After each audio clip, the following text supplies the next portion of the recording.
There has always been something unsettling about the way great wars begin. How entire nations slide toward catastrophe while ordinary people watch helplessly from the sidelines, bewildered by forces they cannot see or fully comprehend.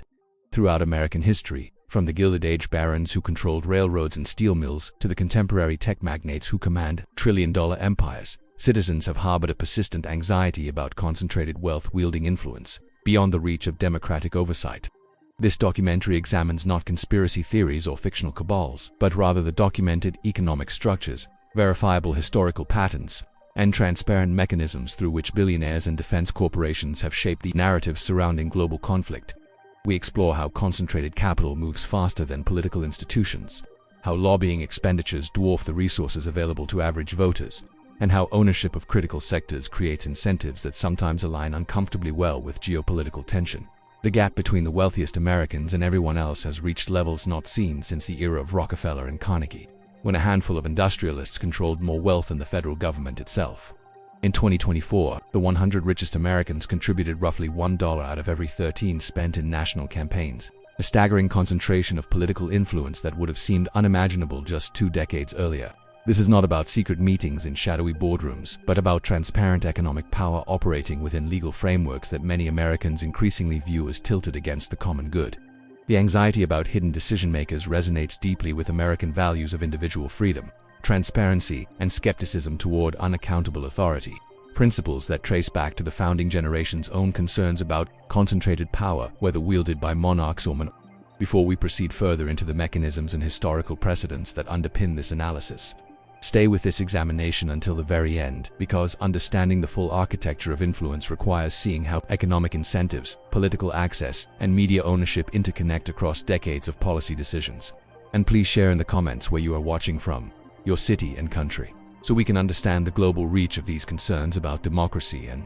accountability. The roots of billionaire influence over conflict narratives extend back further than most Americans realize, threading through the entire tapestry of our nation's economic and military history. During World War I, figures like J.P. Morgan not only financed Allied war bonds but effectively became the purchasing agent for British and French armaments, funneling billions of dollars through American manufacturers and creating vested interests in an Allied victory long before the United States formally entered the conflict in 1917. Morgan's bank underwrote over $2 billion in loans to the Entente powers, sums so vast that a German victory would have meant financial catastrophe for American banking houses, a reality that certainly colored the economic elite's perspective on neutrality. The interwar period saw congressional investigations, most notably the NII committee hearings of the mid-1930s, which documented how arms manufacturers and bankers had profited enormously from the Great War. Findings that fueled isolationist sentiment and deep suspicion of what Senator Gerald Nye termed the merchants of death. These were not paranoid fantasies, but documented facts entered into the congressional record, showing how DuPont, Bethlehem Steel, and other corporations had reaped unprecedented profits while young Americans died in European trenches. Yet by 1941, that same industrial capacity became essential to the arsenal of democracy, demonstrating the complicated reality that defense production serves genuine national security needs even as it generates immense private wealth. The Second World War created entirely new categories of billionaires, men who built empires on cost-plus contracts that guaranteed profits regardless of efficiency, a system that President Truman's Senate committee identified as rife with waste and profiteering even during the existential struggle against fascism. After 1945, that temporary wartime industry did not demobilize as it had following previous conflicts, but instead became permanent, institutionalized, woven into the fabric of the American economy in ways that President Dwight Eisenhower himself would warn against in his famous farewell address of January 1961. Eisenhower's warnings about the military-industrial complex represented perhaps the most significant acknowledgement by an American president that defense economics had created structural incentives potentially at odds with democratic governance and peaceful foreign policy. Here was a 5-star general, the supreme commander who had led Allied forces to victory in Europe, the man who understood military necessity as well as anyone alive, and yet he felt compelled to caution the nation that the conjunction of an immense military establishment and a large private arms industry was something new in the American experience, something that required vigilant oversight. Eisenhower specifically warned that we must guard against the acquisition of unwarranted influence, whether sought or unsought, by the military-industrial complex, and that only an alert and knowledgeable citizenry could compel the proper meshing of industrial and military machinery with peaceful methods and democratic goals. His speechwriters had originally considered including the word congressional in that famous phrase, which would have made it the military-industrial congressional complex, acknowledging that elected representatives themselves had become enmeshed in these economic relationships through campaign contributions and a desire to protect defense jobs in their districts. The decades following Eisenhower's warning vindicated his concerns in ways that would have dismayed even that pragmatic soldier-statesman. By the 1980s, defense contractors had refined lobbying into a precision instrument, spending tens of millions annually to shape procurement decisions, influence export policies, and ensure that military budgets continued expanding regardless of strategic necessity. The Cold War provided justification for this expansion. But even after the Soviet Union collapsed in 1991, defense spending remained remarkably high, sustained by new threats and new missions that always seemed to materialize just as old justifications faded. The five largest defense corporations, Boeing, Lockheed Martin, Northrop Grumman, Raytheon, and General Dynamics, have employed nearly 9,000 federal lobbyists and spent over $1 billion on lobbying since 2002, according to data compiled by the Center for Responsive Politics and analyzed by the Center for Media and Democracy. During the wars in Afghanistan and Iraq alone, these five companies secured as much as $3 trillion in Pentagon contracts while collectively spending over $1.2 billion on federal lobbying and campaign contributions, creating what can only be described as a self-reinforcing cycle where war profits fund political influence that in turn sustains the policies generating those profits. The mechanisms of this influence operate largely in plain sight, protected by legal frameworks established through court decisions that dismantled post-Watergate campaign finance reforms and opened floodgates of money into American politics. The 2010 Citizens United decision by the Supreme Court eliminated restrictions on corporate political spending, reasoning that such expenditures constituted protected speech under the First Amendment, a ruling that has fundamentally altered the relationship between wealth and political power in ways that continue, reverberating through every election cycle. Following Citizens United and subsequent rulings, super PACs emerged as vehicles through which individuals and corporations could spend unlimited sums supporting or opposing candidates, so long as these expenditures were not directly coordinated with official campaigns, a distinction that in practice has proven remarkably porous. Dark money groups, including the Chamber of Commerce, operate under no obligation to reveal their donors yet can contribute vast sums to influence political campaigns, an opacity that makes it nearly impossible for ordinary citizens to trace the sources of political messaging that saturates airwaves during election seasons. According to a defense lobbyist quoted in a 2019 report by Transparency International Defense and Security, the Chamber of Commerce deliberately frames defense export discussions in terms of dollars and jobs in specific congressional districts, creating direct political incentives for representatives to support arms sales regardless of broader strategic or ethical considerations. This is influence operating through perfectly legal channels, through campaign contributions that defense PACs direct toward members of the Armed Services Committees, through lobbying expenditures that have consistently exceeded $100 million annually for over 2 decades, and through the revolving door that sees retired generals and senior Pentagon officials transition seamlessly into lucrative positions with the very contractors they once oversaw. The current Secretary of Defense Lloyd Austin sat on the board of Raytheon and earned up to $1.7 million as he exited the company to run the Pentagon, an arrangement that exemplifies how intertwined the public and private sectors have become in the realm of defense, raising obvious questions about whose interests are being served when policy decisions are made.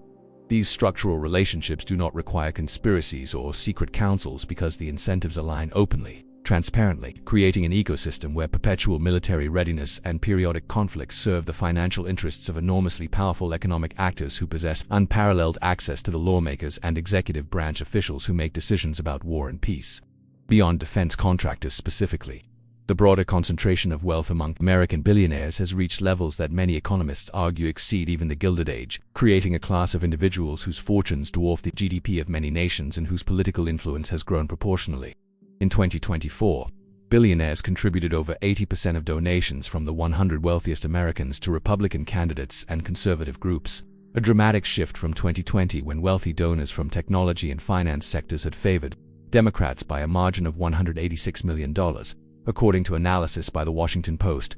This realignment reflects not ideological conversion so much as a calculated response to promises of deregulation, tax cuts, and hands-off approaches to cryptocurrency and artificial intelligence, sectors where fortunes are being made at unprecedented speed and scale. The political transformation has been remarkable in its rapidity and totality. Figures who once supported progressive causes now fund candidates explicitly hostile to the regulatory frameworks that might constrain their wealth accumulation, a pragmatism that reveals how economic interest ultimately trumps ideological commitment when billions of dollars are at stake. The very structure of contemporary wealth generation favors those who operate at global scale, who can shift capital across borders faster than governments can track it, who employ armies of lawyers and accountants to minimize tax obligations, and who have the resources to shape public policy through sustained lobbying campaigns that dwarf anything grassroots organizations could hope to match. When a single individual can spend more on a political campaign than the combined contributions of millions of ordinary donors, the mathematical reality of influence becomes unavoidable even without invoking conspiracy theories. This is not about secret manipulation, but about the straightforward proposition that people who can deploy hundreds of millions of dollars toward political outcomes will naturally have more influence over those outcomes than people who cannot, a dynamic that corrodes the foundational democratic principle of political equality regardless of wealth. The intersection of this concentrated wealth with global conflict becomes especially apparent when examining how markets respond to geopolitical tension, how commodity prices surge when wars threaten, how defense stocks rally when international crises escalate, and how investors with sufficient resources and information can position themselves to profit from volatility that devastates ordinary people. Oil prices spiked dramatically following Russia's invasion of Ukraine in February 2022, enriching energy companies and their major shareholders while imposing crushing costs on consumers who had no way to hedge against such shocks. Defense industry stocks surged in the wake of that same invasion as European nations announced massive increases in military spending, reversing decades of what had been called the peace dividend following the Cold War's end. These market movements are not evidence of manipulation, but rather demonstrations of how geopolitical instability creates winners and losers in starkly unequal ways, with those who possess capital, information, and sophisticated financial instruments positioned to benefit from the very chaos that impoverishes or kills those without such advantages. The cynical interpretation, which nonetheless finds support in historical precedent, is that investors who profit from conflict have reduced incentive to support policies that might prevent such conflicts, creating a subtle but persistent pressure toward maintaining the conditions that generate returns on their capital. This does not require anyone to actively desire war, merely a willingness to accept geopolitical risk as a normal feature of the investment landscape and to structure portfolios accordingly. When defense industry lobbyists argue for increased military budgets, for arms exports to unstable regions, for maintaining overseas deployments and forward operating bases, they do so in the language of national security and strategic necessity. But the economic beneficiaries of such policies are neither secret nor ambiguous. They are publicly traded corporations whose shareholders profit directly from perpetual military engagement. The fact that these arguments often align with genuine security concerns makes the situation more complex rather than less so, because it means that distinguishing between necessary defense and profitable conflict becomes extraordinarily difficult, even for informed citizens attempting to hold their representatives accountable. American culture has long grappled with narratives about hidden puppet masters and elite conspiracies, stories that reflect deeper anxieties about loss of control, about democratic institutions failing to represent ordinary people, about the gap between the American promise of equality and the reality of plutocratic influence. From the anti-Masonic movements of the 19th century through concerns about the Federal Reserve's creation in 1913, from fears about communist infiltration during the Cold War to contemporary anxieties about globalist elites. These narratives persist because they offer explanatory frameworks for complex phenomena that otherwise seem random or incomprehensible. The idea of a hidden council deciding when wars will happen provides psychic comfort in a perverse way because it implies that someone is in control, that events follow a plan even if that plan serves malevolent purposes, which feels somehow less frightening than accepting that history unfolds through the interaction of countless variables that no one fully controls or comprehends. Yet the documented reality of billionaire influence, of defense industry lobbying, of revolving doors between Pentagon and corporate boardrooms, suggests that focusing on fictional conspiracies may actually distract from the transparent mechanisms of power that operate in plain sight, protected by legal frameworks and normalized through decades of practice. When we discover that defense contractors spent over $1 billion lobbying since 2002, that information appears in public databases maintained by organizations like Open Secrets and the Center for Responsive Politics, it is not hidden but simply ignored because the sheer scale makes it feel abstract and distant from everyday concerns. When we learn that the 100 wealthiest Americans now account for nearly 8% of all federal campaign spending, that statistic comes from transparent election filings, yet most citizens remain unaware because the complexity of campaign finance law obscures what should be a shocking concentration of political influence. The challenge for American democracy is not uncovering secret cabals, but rather confronting the reality that wealth operates as political power through entirely legal channels, and that reversing this trend would require structural reforms that the beneficiaries of the current system have every incentive and considerable capacity to prevent. This documentary seeks to illuminate these mechanisms not to promote cynicism or despair, but rather to insist that only through clear-eyed understanding of how influence actually operates can citizens hope to reclaim democratic accountability and ensure that decisions about war and peace reflect the will of the people rather than the interests of those who profit from perpetual conflict. The mechanisms through which geopolitical tension translates into financial opportunity become starkly visible when examining commodity markets during periods of international crisis, revealing how those with sufficient capital and information access can position themselves to profit from the very instability that imposes devastating costs on ordinary citizens worldwide. When Russian forces crossed into Ukraine on February 24, 2022, global oil markets reacted with extraordinary volatility that reflected not merely supply concerns but also the speculative dynamics that have come to dominate modern commodity trading. West Texas Intermediate crude oil futures reached $124 per barrel by March 7, while Brent crude settled at $127.98, representing increases of nearly 40% within just 2 weeks as traders responded to both actual supply disruptions and anticipated sanctions against one of the world's largest petroleum exporters. The World Bank's Commodity Markets Outlook, published in April 2022, documented how the war caused major supply disruptions and led to historically higher prices across numerous commodity categories, projecting that energy prices would remain elevated through the medium term even as supply chains eventually adjusted to the new geopolitical reality. What bears emphasizing is that these price spikes enriched energy companies and their major shareholders while simultaneously imposing crushing burdens on consumers who faced rapidly escalating costs for gasoline, heating fuel, and the countless products whose prices reflect underlying energy inputs. Research published in Environmental Research Letters employing time-varying parameter vector autoregression analysis found that oil prices proved highly susceptible to geopolitical risks such as the Russia-Ukraine conflict, with the market experiencing reduced liquidity and open interest for both Brent and West Texas Intermediate following the invasion, as increased interest rates and collateral requirements imposed by major exchanges constrained trading even as volatility surged. The speculative component of these price movements cannot be dismissed as merely responding to genuine supply concerns, because detailed analysis comparing real with predicted data revealed that speculative trading volumes increased dramatically. Trading activity heightened oil price volatility, and the standard deviation of oil prices effectively doubled compared to the pre-conflict period, demonstrating that financial actors were amplifying rather than merely responding to underlying physical market dynamics. Defense industry stocks similarly surged as the Ukraine war prompted European nations to announce massive increases in military spending that reversed decades of what analysts had termed the peace dividend following the Cold War's conclusion in 1991. Turkish defense manufacturer Aselsan delivered a remarkable 196.6% return to investors during the first 3 quarters of 2024, becoming the first firm on Turkey's BIST 100 index to surpass a market valuation of 1 trillion Turkish lira, performance attributed to its focus on high-value technologies including AESA radar systems, electronic warfare capabilities, and artificial intelligence-powered solutions increasingly in demand as nations modernize their arsenals. South Korea's Hanwha Aerospace saw returns of 239% during the same period, while Germany's Rheinmetall posted gains of 221.9%, driven by that company's reported revenue growth of 42% as European governments scrambled to rebuild military capabilities that had atrophied during the post-Cold War era when defense budgets seemed safely reduced.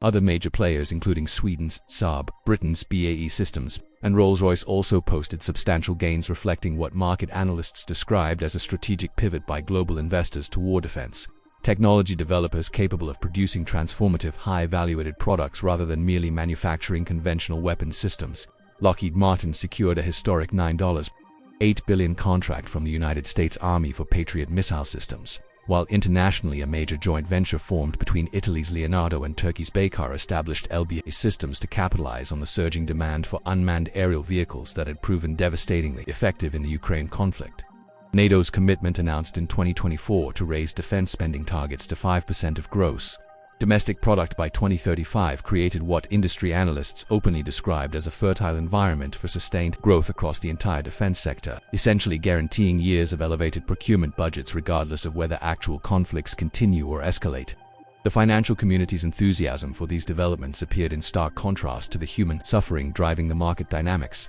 a dissonance that illustrates how thoroughly modern capitalism has decoupled profit generation from moral consideration of the activities generating those profits.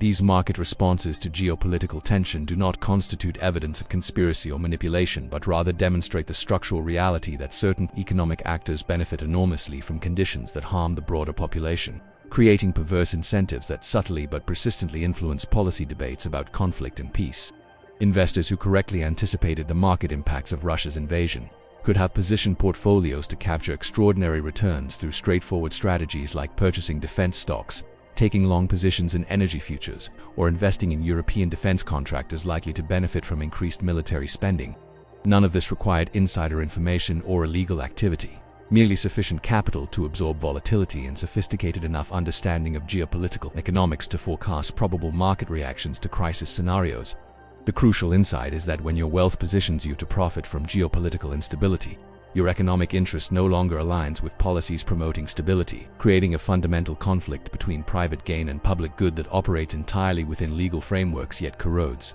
democratic governance nonetheless. Defense industry executives sitting on corporate boards while simultaneously advising government officials on procurement policy face no legal prohibition despite the obvious conflict of interest, because the revolving door between Pentagon and defense contractors has become so normalized over decades that it no longer triggers the ethical scrutiny such arrangements would seem to warrant. Former generals transitioned to consulting roles where they leverage relationships and insider knowledge to benefit the very companies whose weapons systems they once evaluated as military officers, arrangements that enrich individuals while raising profound questions about whether procurement decisions reflect genuine strategic needs or rather the preferences of those positioned to profit from particular choices. The aggregated effect of these individual arrangements, each defensible in isolation, creates a systemic bias toward military solutions, toward sustained high defense budgets, toward arms exports that fuel regional conflicts, and toward maintaining the permanent war footing that Eisenhower warned against in 1961 when the military-industrial complex was embryonic compared to its current manifestation. If you are finding this examination valuable, please take a moment to like this video, subscribe to the channel, and activate the notification bell so you do not miss future documentaries exploring how economic power shapes historical outcomes. Share in the comments where you are watching from, your city and country, because understanding the global reach of these concerns about wealth, influence, and democratic accountability helps build the international awareness necessary for meaningful reform. The geographic distribution of geopolitical flashpoints reveals patterns intimately connected to resource competition, strategic positioning, and the economic interests of major powers, patterns that help explain why certain regions experience repeated crises while others remain relatively peaceful despite comparable populations or historical grievances. The South China Sea has emerged as perhaps the most dangerous potential flashpoint in contemporary geopolitics, a body of water through which approximately $3.37 trillion in global trade transits annually and beneath which lie an estimated 11 billion barrels of oil and 190 trillion cubic feet of natural gas, according to geological surveys, resources that have become increasingly critical as Asian economies continue expanding their energy consumption. China's construction of artificial islands and installation of military facilities throughout the disputed Spratly and Paracel island chains reflects not merely nationalist ambition but calculated strategy to secure control over both the maritime trade routes and the undersea hydrocarbon deposits that could reduce Beijing's dependence on energy imports transiting through potentially hostile choke points like the Strait of Malacca.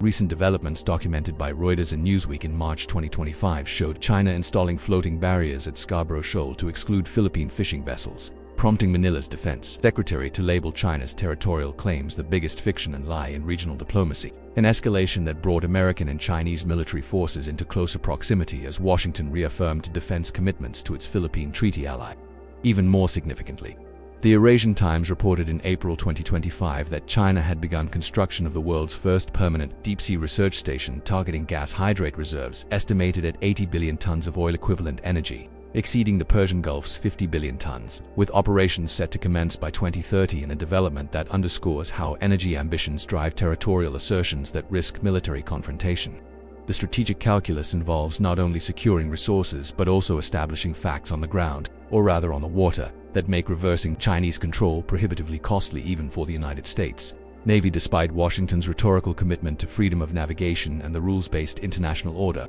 The Middle East continues functioning as a perennial flashpoint where resource wealth, religious divisions, imperial legacies, and great power competition intersect in ways that have generated recurring conflicts for over a century since the Sykes-Picot Agreement carved up the Ottoman Empire's territories between British and French spheres of influence, with scant regard for ethnic or sectarian boundaries. The region contains approximately 48% of the world's proven oil reserves and 38% of proven natural gas reserves, concentrations of hydrocarbon wealth that have made Middle Eastern stability or instability a paramount concern for industrialized economies dependent on secure energy supplies at stable prices. American military presence in the region, sustained through massive bases in Qatar, Bahrain, Kuwait, and elsewhere, serves multiple functions including protecting oil flows, supporting regional allies like Saudi Arabia and Israel, and projecting power that constrains rivals like Iran. But the underlying economic dimension remains central even when expressed in the language of counterterrorism or democracy promotion. The extraordinary costs of American interventions in Iraq and Afghanistan,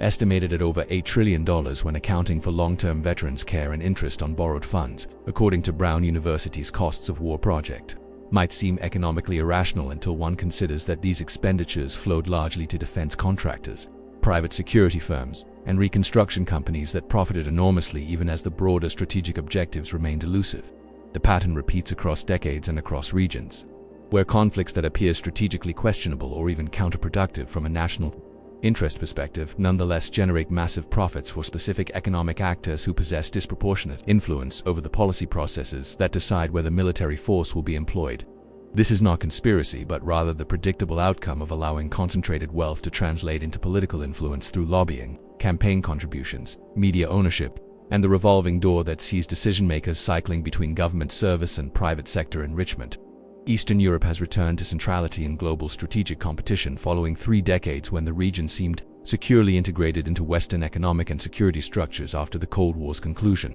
A return driven by Russia's perception that NATO expansion threatened its security interests and by the energy dependencies that gave Moscow leverage over European economies reliant on Russian natural gas. The Nord Stream pipelines connecting Russian gas fields to Germany represented not merely commercial infrastructure but geopolitical instruments that created asymmetric dependencies favoring Moscow, dependencies that became weaponized when Russia reduced gas flows in 2022, as European sanctions intensified following the Ukraine invasion. European energy prices surged to levels that forced industrial curtailments and imposed severe hardships on households facing winter heating costs that had multiplied several times over within months, demonstrating how energy infrastructure creates vulnerabilities that adversaries can exploit during geopolitical confrontations. The sabotage of the Nord Stream pipelines in September 2022, an act whose perpetrators remain officially unidentified, though investigations continue, eliminated infrastructure representing billions in investment and forced Europe to scramble for alternative supplies, including liquefied natural gas imports from the United States at prices substantially higher than pipeline gas had cost, a development that benefited American energy exporters while imposing costs on European consumers and